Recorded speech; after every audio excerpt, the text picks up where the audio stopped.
Hey, this is Brent Jensen. You're listening to No Sleep Till Sudbury, the show where we talk about music that makes your skin vibrate and gives you goosebumps too. So we are back for part 2 of this year's No Sleep Till Sudbury Christmas episode, live from the home of none other than Mr. Rik Emmett. Yay! Thanks, Rick.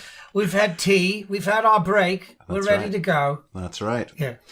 Now, we've covered the first 4 songs from your 2019 Christmas playlist in part 1 last week. So we've got 3 more to do. Do we want to review the themes that we talked about?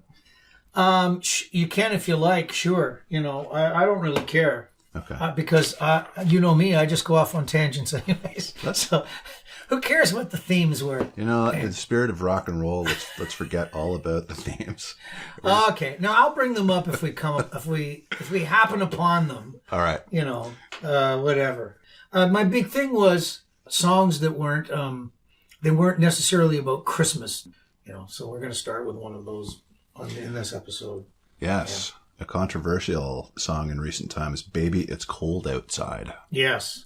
My favorite version of this is from 1957, and it's Sammy Davis Jr. and Carmen McRae. And I mean, part of the reason I love it is because Sammy does use some voices, and he just has some fun with it. And for the life of me, I can't imagine why somebody would have got their knickers in a knot about something. I mean, when you and I get into this, and I start to tell you the story of where the song came from and how it originally came out into the public, anybody that had any kind of common sense about them would have said, "Oh, okay, well, never mind." Yeah.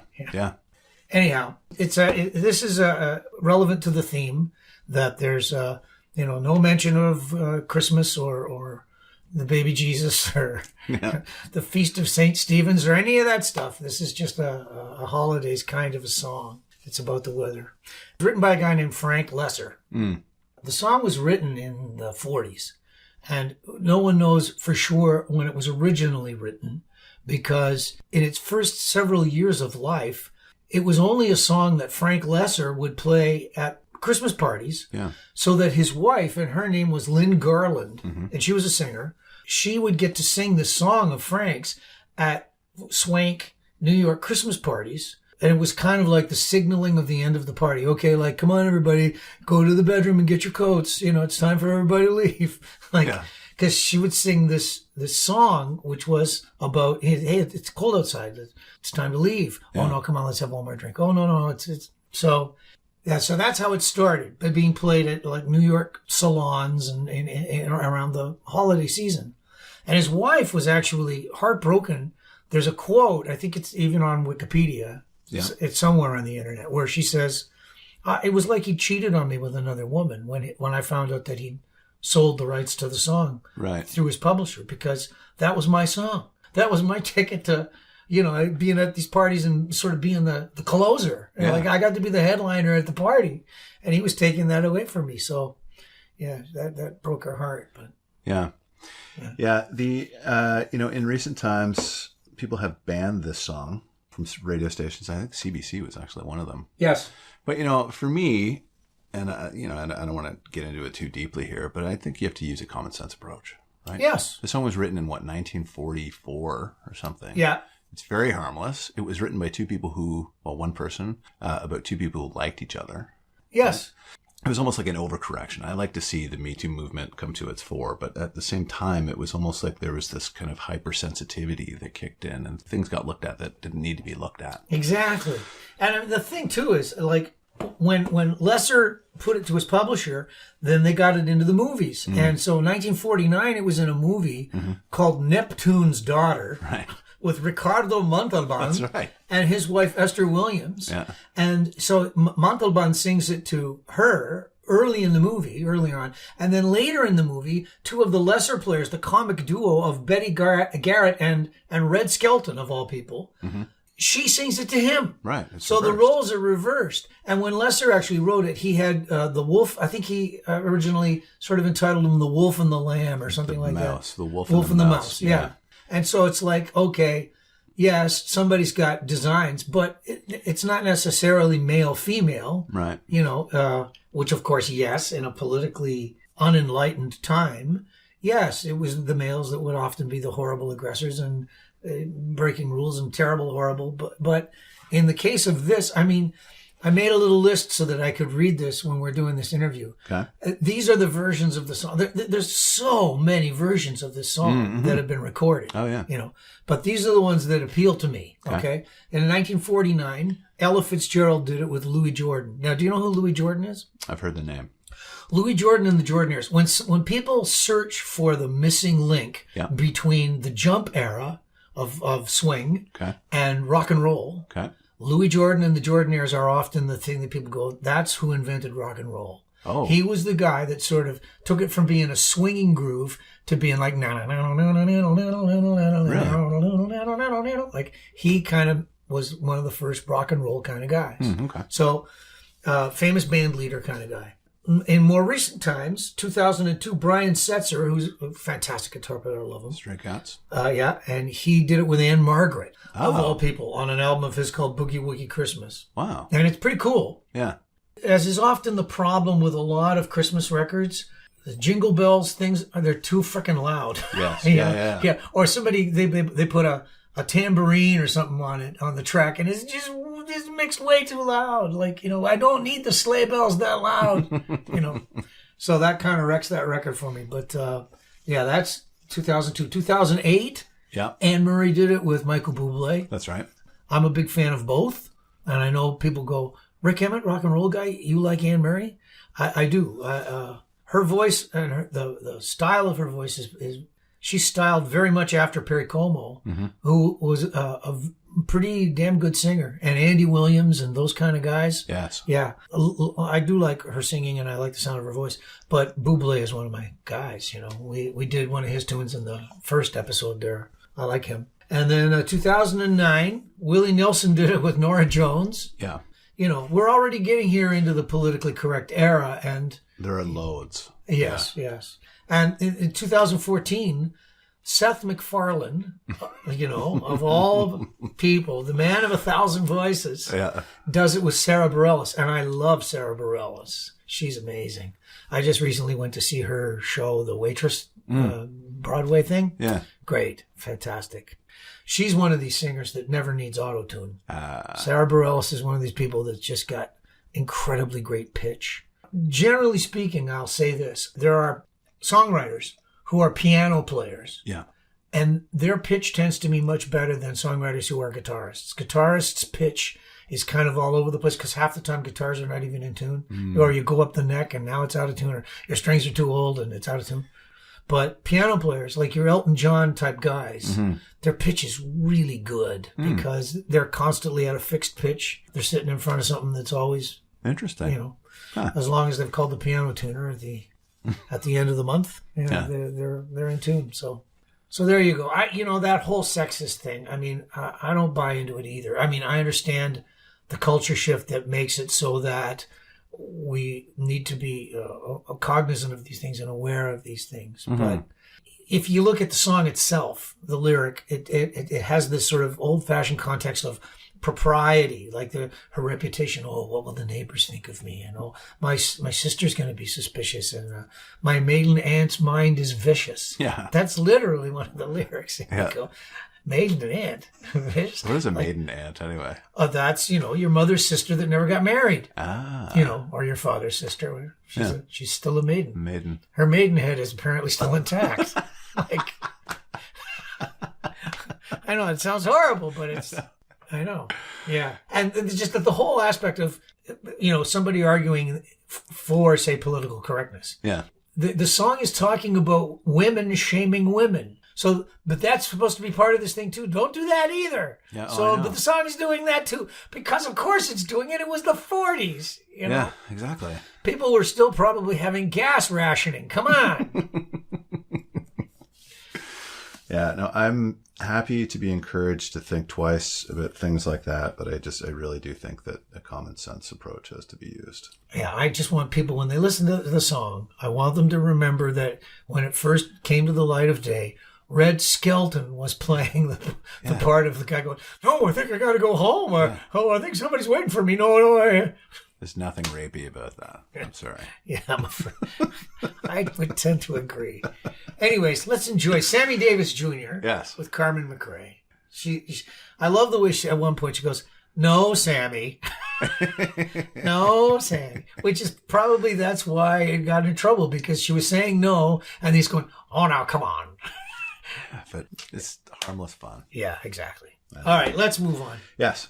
Tune number 6 from your playlist is Christmas Time Is Here, Diana Krall. Yeah.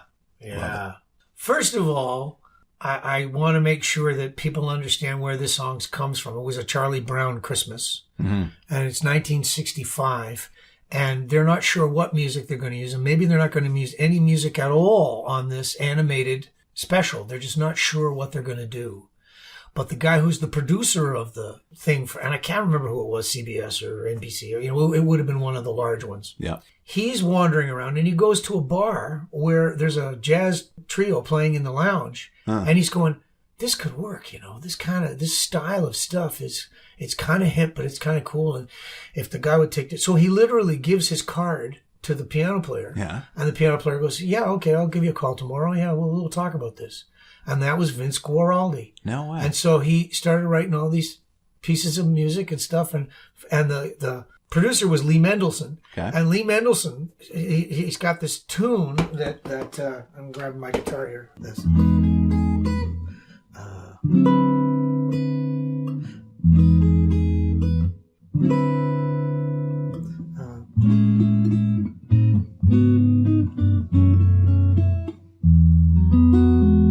Like really lovely little. Yeah. It's kind of simple, but it's pretty jazzy. The chords are sophisticated, but it didn't have lyrics. So Mendelssohn says, hey, let me take a crack at this. So he wrote the lyrics and, probably on the back of a cigarette package in 10 minutes or whatever the story would be, But of course, now he's got a piece of a royalty that will exist for all time. Oh, for sure. And, I'm going to raise this as a tangent for those of you that were never in my songwriting class. There was a thing that always happened with TV shows where, like, Kelsey Grammer's got Fraser, and he writes the jingle. He wrote that? Yeah. Oh, wow. The Green Eggs and Ham or whatever it was called. Yeah. No, it was something with scrambled eggs, and, like, he wrote that. Oh, okay. And when Paul Reiser had his show, he wrote the music. Yeah. I didn't know that. And the reason that this happens is because it's a way that you're going to be getting money when you go into repeats or syndication. Yeah, syndication and stuff, you're going to get paid again and again and again and again. And so one of the guys that made the most money of all time from television was Paul Anka. Okay. And he wrote The Tonight Show. Really? Paul Anka, yeah. Oh, wow. And guess who gets paid every single time Jeopardy goes into Final Jeopardy? I don't know. Merv Griffin's estate. No. Yeah. Who wrote? Not Merv himself. Griffin wrote that. No. Yes. Really? Merv Griffin wrote a lot of jingles for really? game shows. Yeah. Oh, wow. So that he would be making the money when they were. I had no idea. Yep. Wow. Yeah. And I mean, Merv is no longer with us, sadly, but. Wow. Anyhow. Yes, it's true. So this guy, Lee Mendelson, he's just, sort of playing into the old tradition of the producer goes, how can I make sure that I'm getting some money out of syndication? Oh, I know. I'll write the jingle. So, but he did a nice job. And there's a really cool thing about the lyric, too, which I want to point out. This, when I was putting the script together, I didn't give you this. I penciled this in last night because I was looking at the lyric. Yep. It sums up at the end of the tune, and it goes, oh, that we could always see such spirit through the year. So it's talking about all those lovely things about, there's beauty and there's joyful memories. There's all this lovely stuff about Christmas. But wouldn't it be nice if we could have this throughout the whole year? So there's this tiny little touch of melancholy, like almost like a little bit of regret. Like, yes, it's lovely, it's beautiful, but how come we're not always like this? Which is this ties back to the Joni Mitchell River thing of it's also a time of regret. Like, yes, we have this fellowship of man and love and all of these great things, but it's also a time where you kind of go, yeah, but how come we're not like this all the time? How come, life isn't like this? Yeah. So there's always a little bit of melancholy and regret, which it's captured so beautifully in jazz tunes that have chords that go like...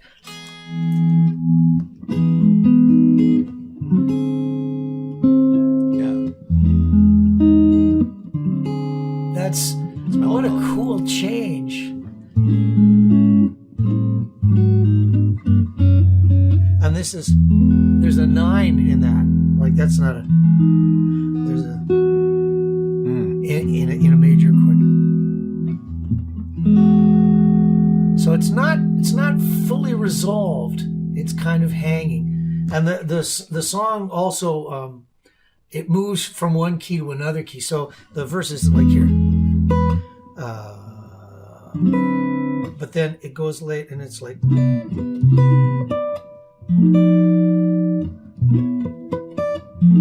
And then it's back.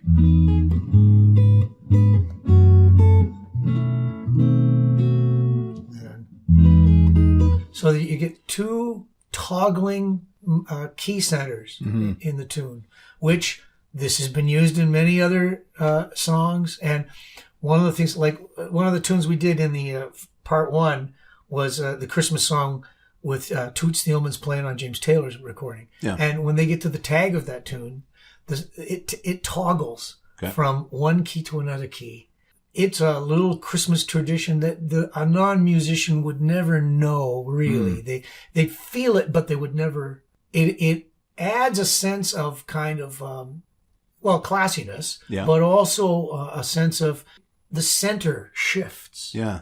I think Christmas is a time where the center is always kind of shifting. So harmonically, as an artist, I kind of go, well, if I was going to do it, I would do that too. And that's why so many artists have arrangers or writers. Yeah. They shift keys because, Christmas kind of does that. The moods move around. True. Yeah. Well, it just reminded me, last year we talked about how it's important to curate your Christmas playlist based on mood. Yes. So when you start out, it's background music. In the middle of the night, it's a little bit louder. It's a little bit more upbeat. And then towards the end, when the coffee's being put on, it's like, well, okay, so that's when people really listen to the music, and it's a little bit more mellow and contemplative. Yes. Right? And of course, this song in particular, Diana Krall, her style is all about that. She's like... in a commercial where they put the little wooden stick into the honey and and it's like slow motion almost. Yeah, it's like dribbling off, or the old Heinz ketchup commercial where it's like, anticipation, we're just waiting. She's very much, there's a real common thing now that where they show like somebody's crew and they're coming out of a bar, and then they're all walking in slow motion and something's blowing up behind them. There's fire, but they're walking in slow mo. Like Diana Krall's voice is like slow mo. It's a really wonderful thing. It's a very musicianly thing. And I'm going to go into a little tangent here about musicianly things. Sure. See, most people think of a beat and they go tick, tick, tick, tick, and they think a beat it's this little, the tick tock, tick. But a beat has width to it. And, the slower a tempo is, the wider the width is. And it allows time to become elastic. And really good musicians, and it doesn't matter what school of music you're from. Like, you could be a really heavily schooled jazz player, or you could be a very unschooled rock player like Keith Richards. Keith Richards goes to the backside of the beat, and it makes the beat wider. So it makes it heavier. It makes it cooler. Yes. Right? And Diana Krall gets that. She's totally backside of the beat, letting the beat pull her, to the next musical moment. And she's never getting out ahead of it, That's going to make it. So now, it's not to say that you don't do that musically. Sometimes you do get ahead of the beat because it makes it more urgent. Yeah. It makes it more exciting. An example I used to use in class all the time was Andy Summers in the Police and Every Breath You Take. And it's a very metronomic hunk, gunk, gunk, gunk, gunk, gunk, gunk, gunk, gunk, every breath you, and they're like, it's very metronomic, right? I hope that's loud enough. Yeah. So, but then when the bridge comes, he plays this, I'm in love with and it's way ahead of the beat when he hits. So he adds this urgency to when the bridge comes. Lost without a brain. No, can't reveal your slang. And they're all like way ahead of the beat, but it creates a different sense to all of the rest of this. Walking tempo, everything in time. Everything tick tock, tick tock. Yeah. Wow. So, I mean, Andy Summers he's a very fine musician, great guitar player. Yeah. Anyhow, that idea of time being elastic. Yes. And being able to use it. Yeah. So, great example of that, as you mentioned, Keith Richards, the Rolling Stones. I thought about the intro to Can't You Hear Me Knocking? Right? Yeah. He intros with his guitar, but then the drums come in and he kind of interplays with that. He's hanging on a little bit to the back of the Exactly. beat, right? And there's that swing. And you folks can't see this, but he's actually moving back in his chair as he says this. Striking guitar player poses. Keith Richards, that's right. I'm going down to the floor now. We need video. Yeah. This should be done. You got to get a TV show, man. Yeah. Okay, come on. All right. So, are we done with that one? No, I want to mention by name the guitar player on the track, Anthony Wilson. Okay. Because he's really lovely, and he this whole thing of these kinds of these voicings.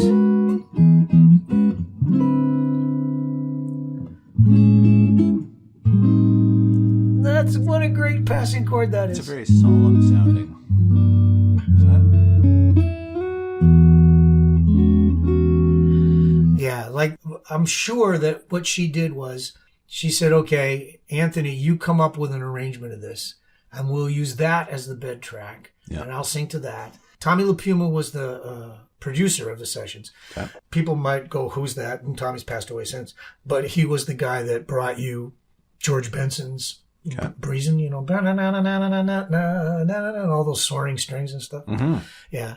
So, and the arrangements on the record are credited to John Clayton and Johnny Mandel. And these are both, you know, unbelievably great arrangers. Diana loves those really airy high violins that are almost playing harmonics. They're not even playing full notes. Mm. So she loves the sound of that stuff, which worked really great on the Look of Love album that she did. So this Christmas record came a little later than that, but yeah, it's a beautiful texture at the bottom where the guitars with the bass is laying down this fundamental track. Yeah. And then these colors that are coming in and out from the orchestra, woodwinds and strings primarily. That's Diana Krall's taste, but it's also Tommy LaPuma's.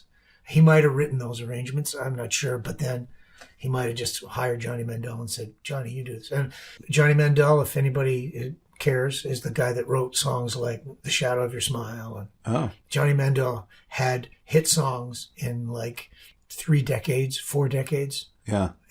Who wrote the music for Moon River? Oh, no, he wrote the lyrics for Moon River, sorry. So with Henry Mancini. Oh. Henry Mancini wrote that music, and yeah. So anyways, that's that tune. Okay. Yeah. So we've got one more. It's Dave Cook's The Turkey. Yes. Final Cafe. Yes, it is. Yeah, Stuart McLean.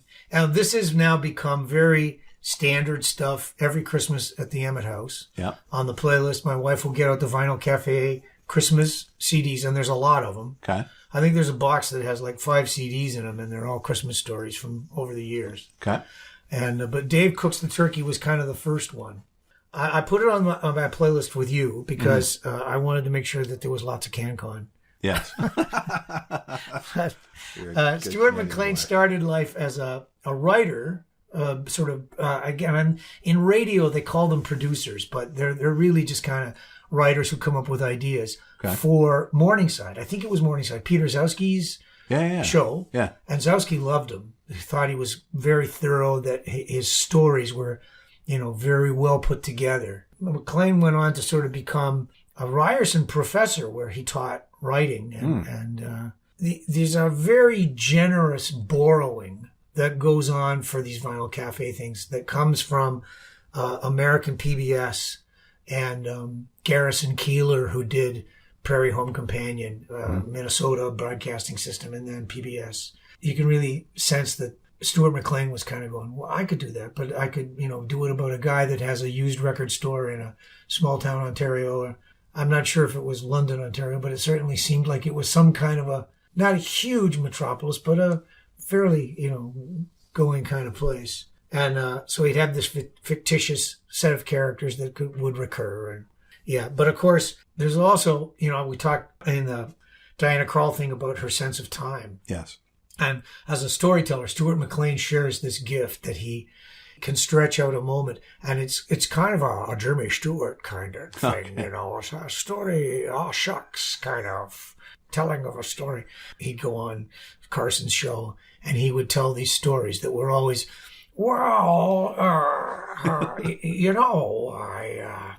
but he knew where he was going. He was just going to take his sweet time getting there. Yeah. McLean has that in spades, and he'll often do a thing, and this is a writer kind of thing, where he's telegraphing the punchline. It's coming. You can tell it's coming. The timing of everything is building up to this moment, and he'll stop, and then you can hear, he would tape these things in front of live audiences, and you can hear the live audience, you can hear people starting to laugh. Yeah. And he goes, yeah, just be patient. I'll get there. Because he's just, I used to tell songwriters, when you get to the big moments in songs, you kind of want to stretch the taffy a little bit. You want to make them wait for the sweet explosion, Yes. As a storyteller, it's a very musical thing that he does. And of course, we live in this world now, and this is my tangent here for this. As I sit here with you in front of microphones and we're telling stories, we live in a time of storytelling sort of having a resurgence. You've got your TED Talks and you've got your podcasts and, Mark Maron and, this stuff where audiobooks, they're making a large segment of an aging population. And even my kids, like my son is a producer guy at Sportsnet. So he works in television and stuff. But when he goes home and unwinds, he'll often do TED Talks or podcasts. And he likes the astronomer guy that's got 3 names in the States, the black guy. Oh, right. I know. Neil deGrasse Tyson or something. Like that. Is that it? Yeah. So he likes to, again, spoken word and the expansion of the mind, So we live in a time where that is happening. So whenever when we were taking our tea break, we were asking Google a couple of things. And you were kind of lamenting, the digital era and kind of going, hey, we used to have to work a little harder for It's like cheating, I think. Yeah. So, and I get that. I get that it does feel like that. Yeah. But I'm so past that now, just because you can get so much information so quickly that you can build nice, solid walls of information that it's not based on conjecture or BS. You can actually find your way to facts, and you can find your way to great songs, great music. It's available. It's just you got to dig around in order to do it. Yes. It's not really any different. You were lamenting, I used to be able to go to the library and get a book, and then I felt like I was expanding myself. Yeah. But, I get that way when I'm doing putting these scripts together for your show, and I'm going and I'm reading Wikipedia, and then that leads me to another thing, and before you know it, I've gone 5 steps past where I'm on tangent number 5. But I like that. No, I think you're right. I need to get past that. I always thought there was some sort of nobility in taking the long road and doing the hard work. But if it's there, why not embrace it? Isn't it funny how, this is like Puritan work ethic. It's true. Yeah. This is, and it's kind of in our Canadian DNA. Like if we don't suffer, we distrust things that, it came easily? Well, then that can't be any good.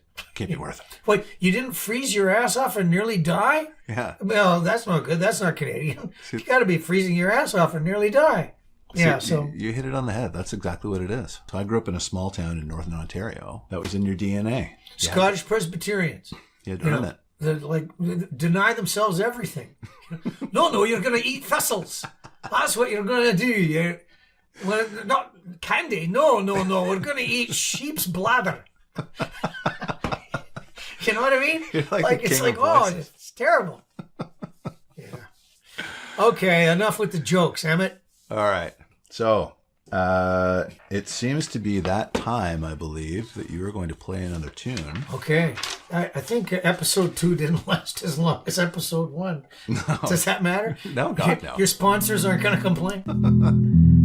Okay, so I'm going to do the Christmas song. I'm going to do, this is my version of it, but I'm going to do it in the key that Anthony Wilson did. Diana Krall's Christmas Time Is Here, key of E. It's a very good guitar key. There's a lot of open strings. So I'm going to wish everybody a very Merry Christmas, and then I'm going to sing it at you. So here it comes. Perfect. Anything else you want to say before I... When you were done, I will close out the show. Okay, all right. Fair enough.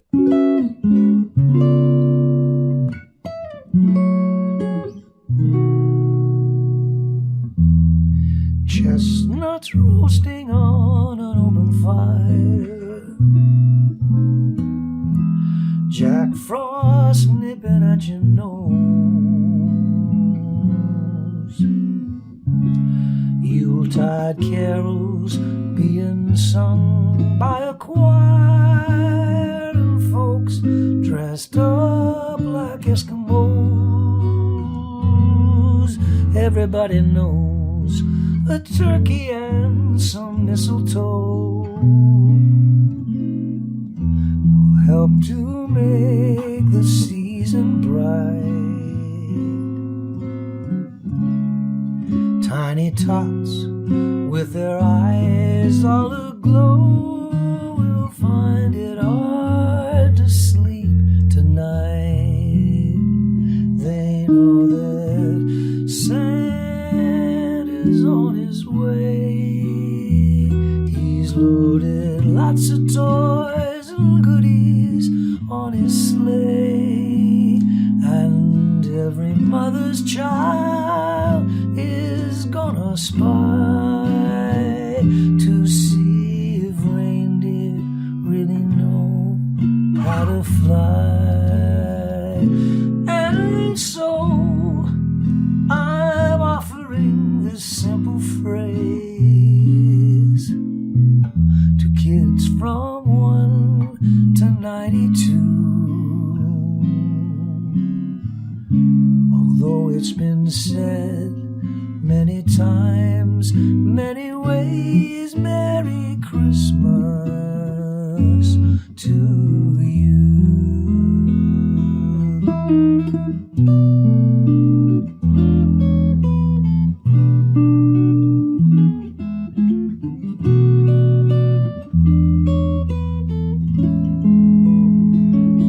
And every mother's child is gonna spy to see if reindeer really know how to fly. And so I'm offering this simple phrase to kids from 1 to 92.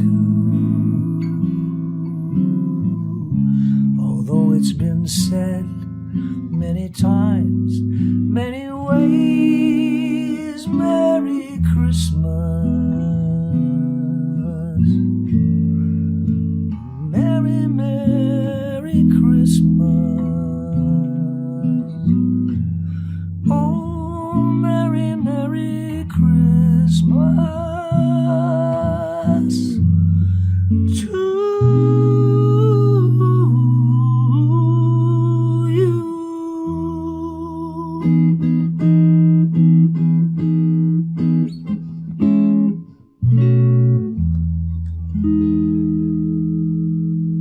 Yes. Well done. Bravo. Thank you, sir. That was awesome. Rick, I know that you put a lot of preparation into that and everything, the script. I really want to thank you for that. I really appreciate it. On behalf of my listeners, too, we really enjoy having you on the show. It's fantastic. Thank you. You're welcome. Thank you sincerely. It's always my pleasure. Merry Christmas, everybody. This has been No Sleep Till Sudbury with Brent Jensen. And once again, my very special guest, Mr. Rik Emmett. Ho, ho, ho. Merry Christmas, folks. Till next time. Take good care.